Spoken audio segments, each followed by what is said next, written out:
Hi friends, బాగున్నారా? Good morning అండి అందరికీ. పనులు అయితే అయినాయా అండి? టిఫిన్లు చేశారా? నేనైతే ఇప్పుడే అండి కొబ్బరి చట్నీ చేస్తున్నాను ఈరోజు ఇడ్లీలోకి అండి. ఇడ్లీ అయితే చేశానమాట. మా అమ్మాయి అయితే ఇడ్లీ అడుగుతుంది. ఈ స్టేట్లో ఇడ్లీ దొరకదండి. సుజీ కూడా, మన ఇడ్లీ పిండి కూడా దొరకదనమాట. సుజీ అంటారు. అది తీసుకొచ్చి చేస్తారనమాట. దాంతోనే ఇడ్లీ కూడా చేసుకుంటారు.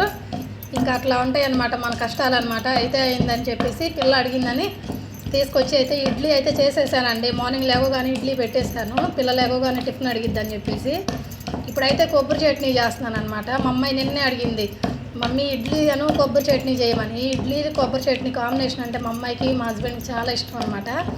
మా హస్బెండ్కి కూడా అలవాటు చేశాను ఇడ్లీ. ఇక్కడ వచ్చిన తర్వాత మా హస్బెండ్, మా మరిది అందరూ తింటారు, ఇష్టంగా తింటారు. దానిలో కాంబినేషన్ మాత్రం కొబ్బరి చట్నీయే అడుగుతారు అందరూ కూడా. కొబ్బరి చట్నీ అంటే అంత పడి చేస్తారనమాట. ఇంకో విషయం ఏంటంటే ఇక్కడ పచ్చి కొబ్బరి కూడా దొరకదు. అసలు పచ్చి కొబ్బరి చూద్దాం అన్న కూడా ఎక్కడ దొరకదు అనమాట. ఎండు కొబ్బరి అనమాట. గుళ్ళో కొట్టే కొబ్బరికాయలు కూడా మనం కొబ్బరికాయ కొట్టే పని లేదు. ఆల్రెడీ ఎండు చిప్పలు కొట్టినవి ఉంటాయి కదా, తీసినవి కొన్ని ఎండు చిప్పలు అవి ఇస్తారనమాట ప్రసాదంగా దేవుడి దగ్గర పెట్టమని. అంతేగాని మళ్ళీ కొబ్బరికాయ కొడతాం కూడా ఏమి ఉండదు ఇక్కడైతే. ఇది అన్నమాట అండి కొబ్బరి చట్నీ అని. ఈరోజు అయితే మా టిఫిన్ వచ్చేసి ఇడ్లీ కొబ్బరి చట్నీ అండి. ఈ కాంబినేషన్ మీలో ఎంతమందికి ఇష్టమో నాకైతే కామెంట్ చేయండి.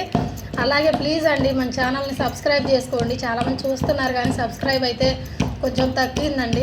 సబ్స్క్రైబ్ కూడా చేస్తారని చెప్పి, మీరు సపోర్ట్ ఎప్పుడు ఉంటుందని చెప్పి నేనైతే ఆశిస్తున్నాను. ఓకే నా ఫ్రెండ్స్, బాయ్ ఫ్రెండ్స్.